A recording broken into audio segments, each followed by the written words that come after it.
Hello, dear learners. Welcome back to our channel, where English learning becomes an unforgettable adventure. Today, we begin the incredible life story of one of the greatest leaders in history, Nelson Mandela. This is not just a story, it's a journey of hope, courage, and determination. Listening to this story will help you improve your English vocabulary, pronunciation, and listening skills. But more than that, it will inspire you to dream big and never give up, no matter how hard life gets. So, get ready for the most powerful and most motivational story you've ever heard. Let's start the journey of Nelson Mandela, a man who changed the world. Nelson Mandela was born on July 18, 1918, in a small, quiet village called Mvezo in the Eastern Cape of South Africa. His birth name was Rolihlahla Mandela, which, in the Xhosa language, means pulling the branch of a tree. Some people also say it means troublemaker, a name that would later reflect his boldness in challenging injustice. He was born into the Thembu royal family, a tribe known for its rich history and culture. His father, Gadla Henry Mfakanyiswa, was a respected chief and advisor to the Thembu king. Although Mandela's family was not wealthy, they were deeply respected in the community. His mother, Nosekeni Fanny, was a devout Christian who taught him the importance of kindness, humility, and faith. Mandela's childhood was simple but filled with joy. He lived in a hut made of mud and straw, surrounded by open fields and rolling hills. There was no electricity, no running water, and no modern luxuries, but Mandela felt free and happy. As a young boy, he loved to run barefoot in the fields, herd cattle, and swim in the streams. He played traditional Xhosa games with his friends and listened to elders tell stories around the fire at night. These stories, often about brave warriors and leaders, ignited a spark in young Mandela's heart. One day his father told him, "A real leader is not someone who wants power for himself, but someone who serves his people." These words stayed with Mandela throughout his life. When Mandela was only 9 years old, tragedy struck. His father fell ill and passed away. This was a devastating loss for the young boy, but it also marked a turning point in his life.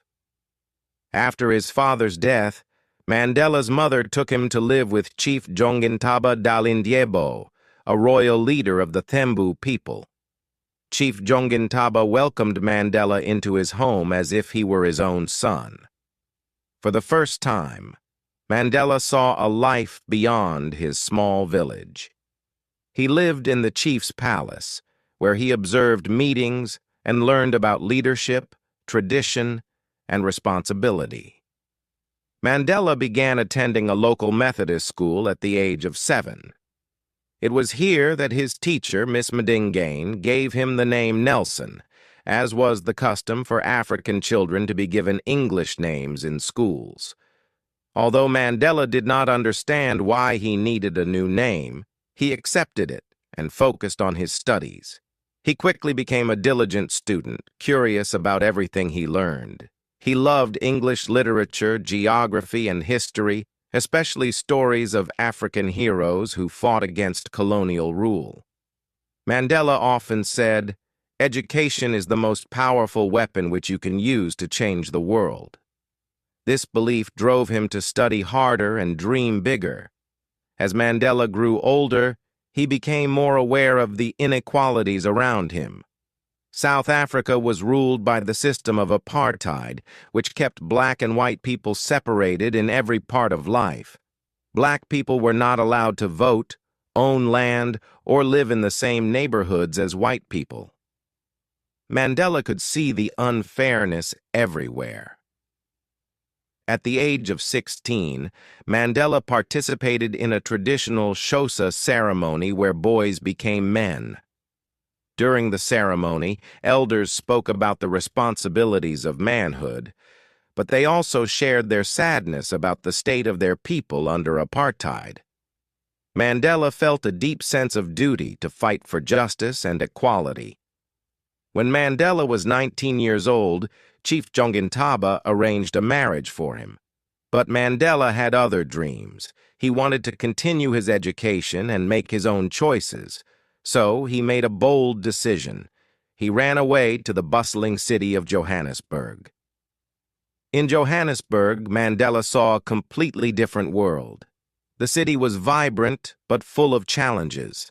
Black people worked hard for very little pay and lived in poor conditions, while white people enjoyed all the wealth and privilege. Mandela worked as a night watchman at a gold mine while continuing his education. He lived in a small, crowded room and often went hungry. But he never gave up. He believed that education would open doors to a better future. Mandela eventually enrolled at the University of Witwatersrand, where he studied law. He was one of the few black students in the university and faced discrimination, but this only made him stronger. During this time, Mandela joined the African National Congress, a political organization fighting for the rights of black South Africans. He attended secret meetings, where he listened to passionate speeches and shared his ideas for a fairer South Africa. Mandela dreamed of a South Africa where everyone, regardless of their race, could live together in peace and equality. He wanted to create a country where children could play together without fear, where families could build their futures, and where justice would prevail. This dream became the driving force of his life, but the road ahead was filled with challenges, sacrifices, and pain. When Mandela arrived in Johannesburg, he was just a young man full of dreams. The city was alive with energy, but it was also full of challenges. Black people were treated as second-class citizens and forced to live in poor neighborhoods called townships. Mandela rented a small room in Alexandra, one of the poorest townships, and worked as a clerk in a law firm. The job was demanding, but it gave him a chance to learn about the legal system and how it was used to oppress black South Africans. He spent his evenings studying by candlelight, determined to finish his law degree. Mandela's hunger for knowledge was unstoppable. He often said, "I have walked that long road to freedom. I have tried not to falter. I have made missteps along the way. But I have discovered the secret that after climbing a great hill, one only finds that there are many more hills to climb." The ANC had existed for many years, but Mandela and a group of young activists believed it needed a fresh approach. They formed the ANC Youth League, which focused on mobilizing young people to fight against apartheid. Mandela's speeches were powerful and passionate. He spoke about justice, equality, and the need for action. People admired his courage and vision. One of his most famous lines was, "It always seems impossible until it's done." While working with the ANC, Mandela met a beautiful and intelligent woman named Evelyn Ntoko Mays. Evelyn was a nurse, and she shared Mandela's dream of a better South Africa. They got married in 1944 and started a family. Mandela was a loving husband and father, but his commitment to the struggle often kept him away from home. Mandela's personal life was not easy. He had to balance his responsibilities as a father with his role as a leader. He once said, "There is no passion to be found in settling for a life that is less than the one you are capable of living." In 1948, the South African government introduced new apartheid laws, making life even harder for black people. These laws dictated where black people could live, work, and even whom they could marry. Mandela and his colleagues in the ANC knew they had to act. Mandela helped organize peaceful protests, strikes, and marches. He believed in nonviolent resistance, inspired by the teachings of Mahatma Gandhi. Thousands of people joined the movement, risking their jobs, homes, and even their lives. But the government responded with violence. Protesters were beaten, arrested, and sometimes killed. Mandela himself was arrested multiple times, but he refused to give up. He said, "Courage is not the absence of fear. It is inspiring others to move beyond it." Despite the challenges, Mandela achieved one of his biggest dreams. He became a lawyer. In 1952, he and his friend Oliver Tambo opened the first black law firm in South Africa, Mandela and Tambo Attorneys. The firm provided free or low-cost legal help to black South Africans who were victims of apartheid. Mandela spent his days in courtrooms defending people who had been unfairly treated. At night, he worked with the ANC to plan the next steps in their fight for freedom. In 1960, a tragic event changed the course of Mandela's life. During a peaceful protest in the town of Sharpeville, police opened fire on the crowd, killing 69 people and injuring hundreds more. This massacre shocked the world and made Mandela realize that peaceful protests alone might not be enough. The government banned the ANC, forcing Mandela and other leaders to go underground. They formed a secret armed group called Umkhonto we Sizwe, which means Spear of the Nation. Mandela said their goal was not to harm people but to sabotage government structures that upheld apartheid. Nelson Mandela became a wanted man. He traveled across South Africa in disguise, organizing protests and recruiting people for the struggle. He also traveled to other countries to gain support for the fight against apartheid. During this time, Mandela became known as the Black Pimpernel because he was so good at evading capture. But his life was full of danger. He couldn't see his family, and he knew that every day could be his last as a free man. In 1962, Mandela was arrested and charged with sabotage, treason, and attempting to overthrow the government. He used his trial as a platform to speak out against apartheid. In his famous speech, he said, "I have fought against white domination, and I have fought against black domination. I have cherished the ideal of a democratic and free society in which all persons live together in harmony and with equal opportunities. It is an ideal which I hope to live for and to achieve. But if needs be, it is an ideal for which I am prepared to die." Mandela was sentenced to life imprisonment and sent to Robben Island, a bleak prison off the coast of Cape Town. Life in prison was harsh. Mandela was forced to do hard labor in a limestone quarry. He lived in a tiny cell with no bed and only a thin mat on the floor. The guards were cruel, and Mandela was allowed only one visitor and one letter every 6 months. But Mandela refused to be broken. He used his time in prison to study, reflect, and plan. He even learned the Afrikaans language to understand his enemies better. He also taught younger prisoners about leadership and the importance of staying hopeful. Mandela said, "I am fundamentally an optimist. Whether that comes from nature or nurture, I cannot say. Part of being optimistic is keeping one's head pointed toward the sun, one's feet moving forward." As the years passed, Mandela became a symbol of hope for millions of people around the world. Protests against apartheid grew stronger, both inside and outside South Africa. World leaders and organizations called for Mandela's release, but the South African government refused. When Mandela was imprisoned, many thought his fight was over.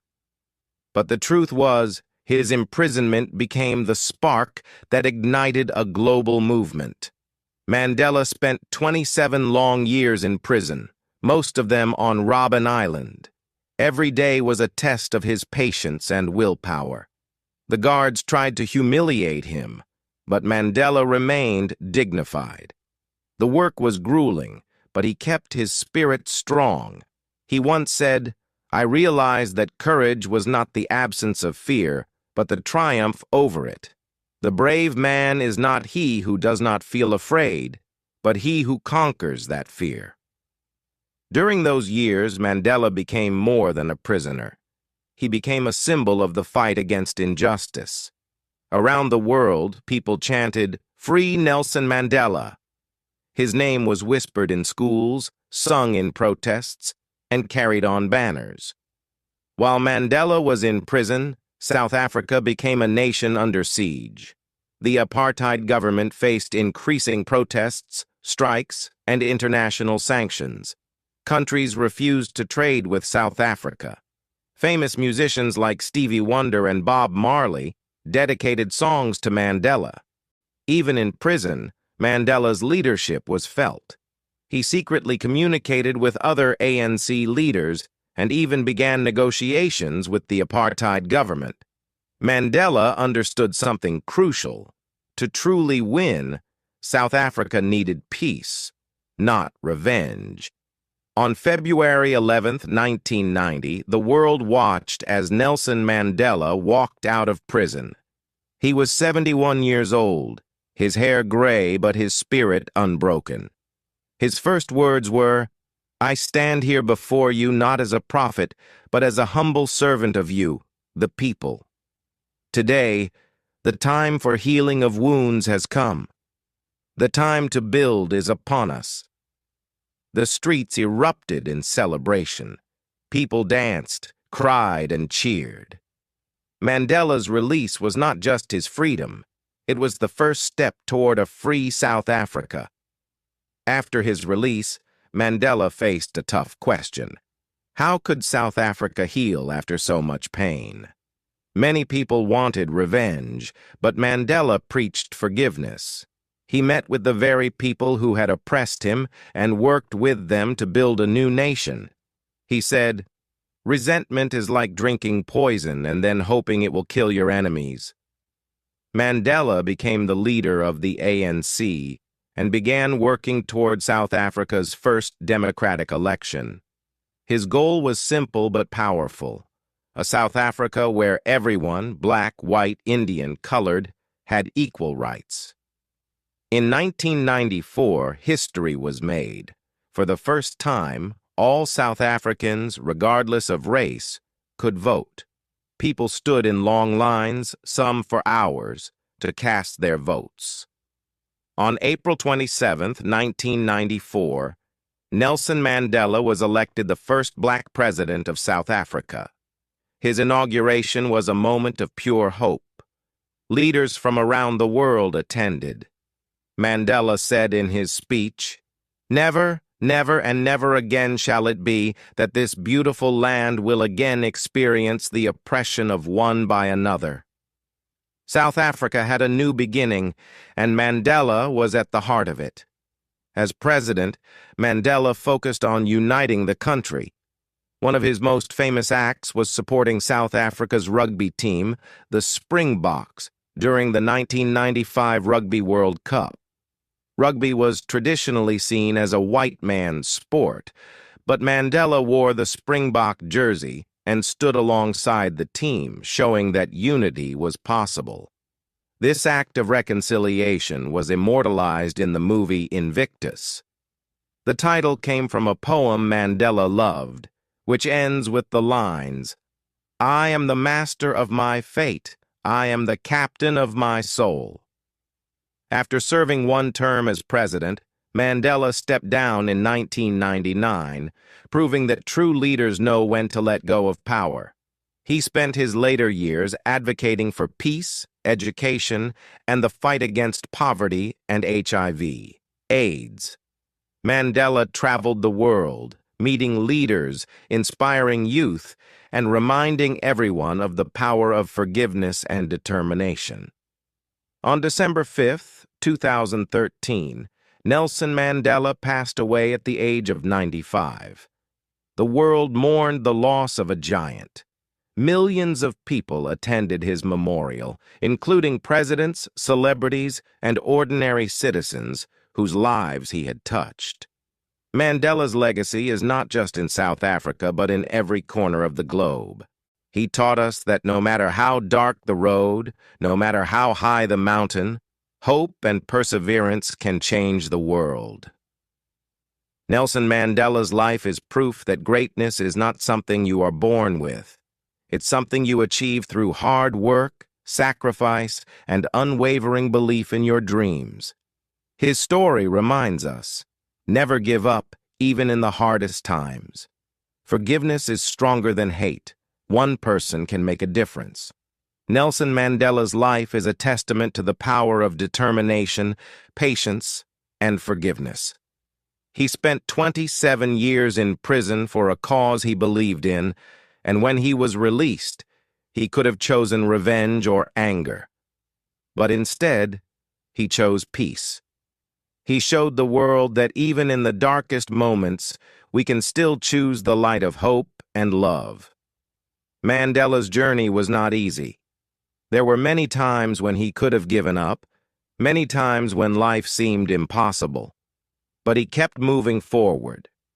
He knew that change wasn't easy, but he believed that small steps could make a big difference. He showed us that we don't have to be perfect, but we must never stop trying. In every challenge he faced, whether it was in the streets of South Africa or in the cold cells of prison, Mandela always remembered his dream of a free, equal, and peaceful world. And even though his fight was long, it wasn't just about him. He fought for the future of his children, his grandchildren, and for the generations to come. Mandela said, "I never lose. I either win or learn." This shows us that failure is not the end of the road. Every time we fall, we can rise again.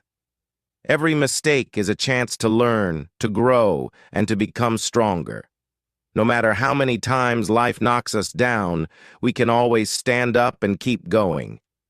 His life teaches us that no matter where we come from or what we face, we all have the power to make a difference. We can be leaders, even in the smallest ways.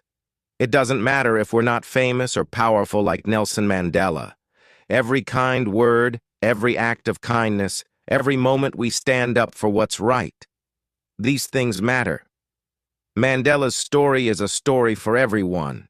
It shows that no matter how hard life gets, we have the strength to keep moving forward. You have the power to overcome any obstacle. You are stronger than you think. So remember Nelson Mandela when you feel like giving up. Think about the hardships he faced, the struggles he endured, but most importantly, think about how he kept going. He didn't let anything stop him. And neither should you. Your dreams are worth fighting for, and you have everything inside you to achieve them. Mandela's journey wasn't just about changing South Africa, it was about changing the world. And he did. He inspired millions, and his message will continue to inspire for generations to come. So take his story to heart. Never forget that with hope, love, and determination, you can make the world a better place. In Mandela's words, "The greatest glory in living lies not in never falling, but in rising every time we fall." This is where we end the story of Nelson Mandela, but his legacy lives on in all of us. Remember, you have the power to overcome any challenge, no matter how impossible it seems. Thank you for joining me on this journey. If you feel inspired, share Mandela's story with others. Together, we can carry forward his message of hope, unity, and freedom. Don't forget to like, comment, and subscribe to our channel for more powerful stories like this.